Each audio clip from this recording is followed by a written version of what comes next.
श्री गणपती स्तोत्र. श्री गणेशाय नमः. नारद उवाच.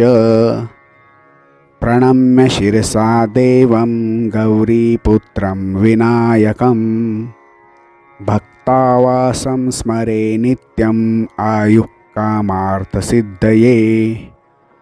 प्रथमं वक्रतुण्डं च एकदन्तं द्वितीयकं तृतीयं कृष्णपिङ्गाक्षं गजवक्त्रं चतुर्थकं लम्बोदरं पञ्चमं च षष्ठं विकटमेव च सप्तमं विघ्नराजेन्द्रं धूम्रवर्णं तथाष्टकं नवमं भालचन्द्रं च दशमं तु विनायकम् एकादशं गणपतिं द्वादशं तु गजाननं द्वादशैतानि नामानि त्रिसन्ध्यं यः पठेन्नरः न च विघ्नभयं तस्य सर्वसिद्धिकरं प्रभो.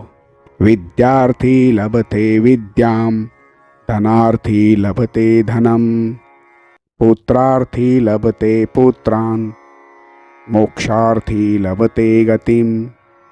जपेत् गणपतिस्तोत्रं षड्भिर्मासे फलं लभेत् संवत्सरेण सिद्धिं च लभते नात्र संशयः.